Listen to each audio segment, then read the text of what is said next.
Donald Trump has been reelected as President of the United States and will spend 4 more years in office. Now, I understand that a lot of nomad capitalists who live in the United States may be breathing a sigh of relief right now, knowing that their U.S. taxes aren't going to go back up under a Biden administration. But I want to talk to you about exactly what you should be doing to prepare for the next 4 years of the Trump administration and the years that come after that.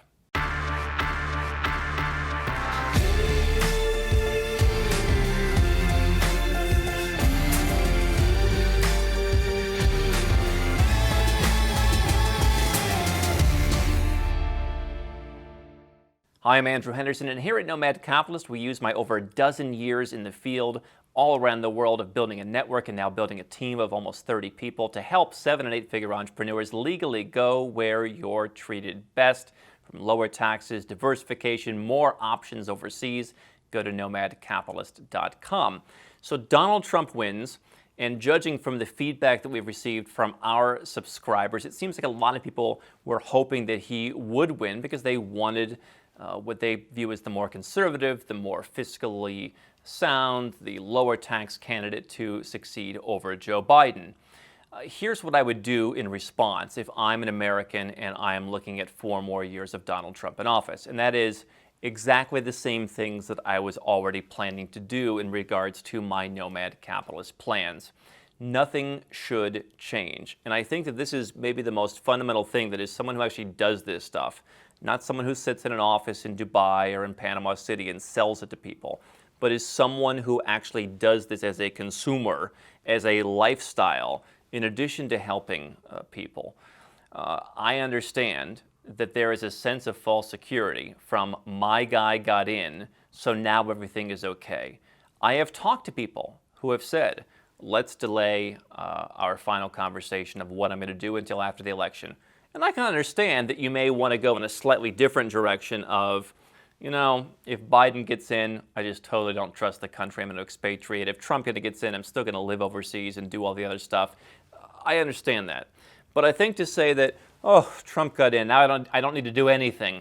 Everything's back to normal. Keep all of my money in Bank of America. Keep living in the U.S. Oh, the taxes are fine. Let's be clear. On a tax front domestically, the top income tax bracket is 37%. I've been saying ever since George Bush had his much ballyhooed tax cuts back in the early 2000s, you know, taxes were 39.6%. Bush brought them down to, I think, 35.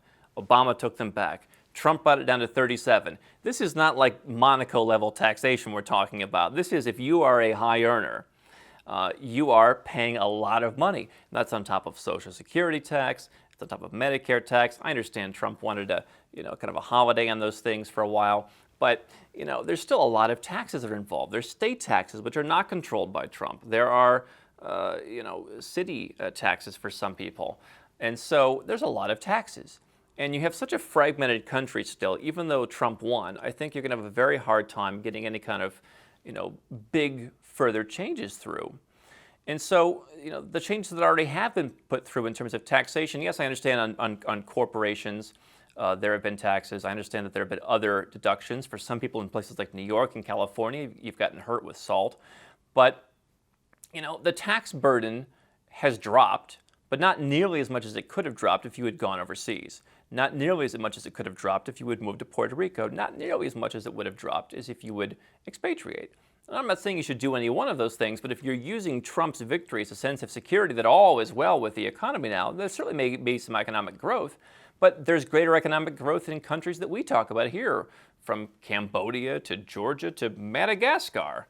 All right? So I think what's interesting is if the goal is lower taxes, go where the taxes are lowest. If the goal is economic growth, go where the economic growth is the greatest. And I think what's fascinating to me in what we talk about here is just really the psychological element of watching how one person getting elected is going to change everything, and people suddenly feel like this emotional thing where now the country works.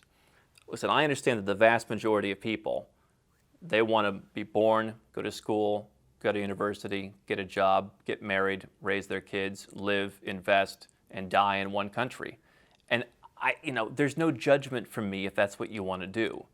I think that what we talk about here is a contrarian point of view that is, from my perspective, it works very well for the 7 and 8 figure entrepreneurs that we work with. I think from some perspectives, on the lifestyle and on the freedom side, and to a certain extent on the tax side, works for people who make lesser incomes. But this is definitely a contrarian view. And I think it works so well for successful people because there are so few successful people. The 1% is the 1%. And most people don't understand them. And particularly in the West, that's not going to change.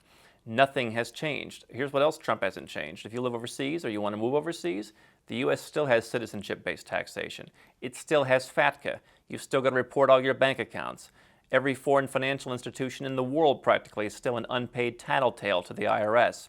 There is still draconian paperwork to file under penalty of lock and key. That if you are a U.S. citizen overseas, you're still subject to a number of regulations when you are overseas, whether you are living in the United States or not, just because you're a citizen.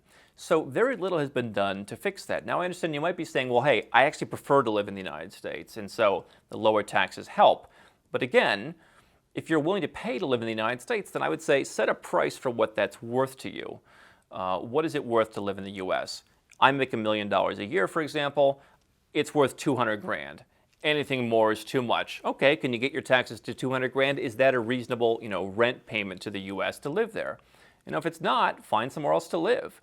I work with a lot of people who make, from $500,000 up to, $20 million a year. People who have net worths from $1 million up to a couple $1 billion. And, in most of their cases, when you actually look at the number, the emotional effect of so-and-so lowered my taxes doesn't make the number palatable. The number still hurts. And I think that there's this emotional feeling of, Trump is the savior. I'm not pro-Trump. I'm not anti-Trump. It's not my business anymore. I have no connection to the country, and what happens will not affect me. But here's what you should do. Step one is, I do think that you will see, as the pandemic continues, you'll see countries around the world, perhaps, without saying it, punishing Trump for his, what they consider laissez-faire policies on COVID with continued restrictions on U.S. passport holders. So that means I would get a second residence or I would get a second passport. I had a couple come to me recently and say that they want to continue traveling nomadically, and it's very hard as Americans right now. And so I said, well, rather than spending the money to get a passport so quickly in a country like St. Lucia, let's just get you a couple of residence permits in large countries, like a Mexico or like a European country where you have some freedom of movement where you can experience different things, right? And if you're stuck on one island, if you get a residence in Mauritius, you're probably going to get pretty stir crazy. But if you have 2 or 3 residences in larger places where you have room to roam, that could solve your travel issue. And then you could just go and live in those countries or blocks of countries, right? And so if you want the option to get out of the U.S., if you want the option to reduce your taxes, I think you're going to need a second residence or second passport to do that, precisely because the U.S. passport will continue to be devalued. Now, I think those things are also important because let's look forward 4 years from now. I don't know if Mike Pence will be the guy running or not. It seems like Trump doesn't have particular loyalty to Mike Pence. Mike Pence doesn't have Trump's charisma, okay? I don't know that Mike Pence is getting elected. I mean, maybe it's Ronald Reagan's third term all over again, but I don't know that he has what it takes to keep these people engaged. And so you're going to see an all-out war in 4 years. And so here's what I see. Going along with the emotions of Trump wins, phew, I'm okay, is going to be people coming to me in early 2024 freaking out that they don't have any time and that Elizabeth Warren or Kamala Harris or some other person who wants to take all their money and freedom away is running for president, and it seems they're going to win because after 8 years of Trump, people are really freaked out. They're really on fire to push the Republicans out, and you're going to overpay, and you're going to have to move quickly, and it may be too late. And so we now have 4 years which you can go out and slowly and methodically plan, whether it's with me or someone else, to figure out, okay, what's your next move? Let's get a couple residence permits set up, whether it's for lifestyle purposes, whether it's an escape from the riots and chaos, which are no doubt coming, with this re-election. You just want a place that's safe for your family, whether you're sick of the fractured culture, the social fabric. But let's also have a tax strategy for 4 years from now, for when power perhaps changes hands. And the good news is perhaps there's somewhere that you can go and get your second passport in the next 2, 3, or 4 years so that you're ready for the next inauguration, not in 2021, but in 2025, potentially of the very thing that you were afraid of. Now, if you are against Trump, and by the way, people do come to us and they say, I really don't like Trump. I'm not saying that our audience is entirely pro-Trump. If you're against Trump, great. Let this be the push that you need to get out. For me, Trump was kind of a push to say, you know what? I understand people think I don't understand America first. I didn't want to be a U.S. citizen, living under America first while overseas in a country that I figured really wanted to bring me back for these low tax rates when I was living overseas and paying zero. So I eventually just expatriated. I didn't want to be, part of a country that was so fractured. And so, Trump was a push for me. If you don't like Trump, or if you don't like the way the country is going, let this be your push. Let this be the final nail in the coffin. You say enough. But regardless, if you're watching our channel and you believe in keeping more of your own money, and you believe in personal freedom, and you believe that you should have the right to have control over your life, setting up residences and passports now, perhaps at a more leisurely pace than you would have with a different election result, I think is very important. I would also consider diversifying some of my money into other stock markets, other currencies, as I do think that the markets are perhaps going to suffer in the U.S., at least compared to some other currencies. And I think it's a great opportunity, perhaps in tandem with residences and passports, to go out and convert into other currencies, which may appreciate against the U.S. dollar in the coming year, have some diversity, have some money to the country, again, have a jump on 2025 if that's your concern, but just use this as an impetus to take time to, get your powder dry and get ready for the next thing. So again, I don't try and take political positions on this channel. I understand that people have leanings. Many are pro-Trump, some are anti-Trump, some like me are neutral and realize 37 versus 39.6%, what's the big deal, right? It was this year under Trump when you couldn't get your U.S. passport renewed, and therefore you couldn't travel if you didn't have a passport.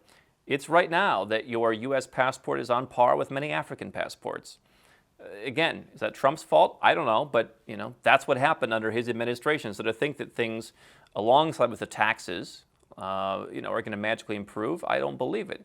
But if you feel comfortable there, and you're worried, and you want your Nomad Capitalist plan for a future, liberal administration, then that's what you should do. Spend the next 4 years. Don't wait till the last minute. Spend some money now to perhaps not spend a lot of money later, thanks to the luxury of time. Get started, put your plan in place, and be ready. And I think that the challenge that so many people want is they want to have insurance without ever buying insurance. They want to wait exactly until they see the first embers flaming to go and buy the fire insurance policy. So they're never paying for a policy they don't need. But that's not how it works.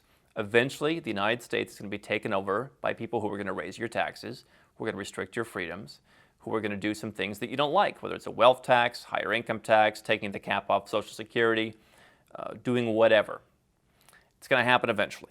It's only a matter of time, because I've talked to so many people who have said, I never saw this coming 5 years ago or 10 years ago. I never thought I would be thinking about this kind of stuff. I always thought I would be thinking about some of this kind of stuff, but many of you, 5 years ago, everything was perfect. And now, regardless of which side of the aisle on, you're here because you realize something isn't quite right. I think if you have that itch, it's worth scratching it, and you can do so a lot more affordably by starting now. How can Nomad Capitalist help you? 4 ways. Number 1, subscribe to our channel and click the notification bell to make sure you get our new video every day. Number 2, get a copy of Nomad Capitalist, the book. You'll learn a lot of my personal experiences over a dozen years of studying this stuff, as well as exactly some of the strategies that you can use to build your Nomad Capitalist plan. Number 3, if you're not sure where to start, but you want to come and learn from my team and I, you want to come and mingle with like-minded people, learn more about our live conference, Nomad Capitalist Live. It's coming up soon. And number 4, if you want some help right now because you've got a burning issue, you need something solved, you want to lower your taxes, get a second passport, or build the Nomad Capitalist lifestyle of your dreams, Go to nomadcapitalist.com and click on Become a Client.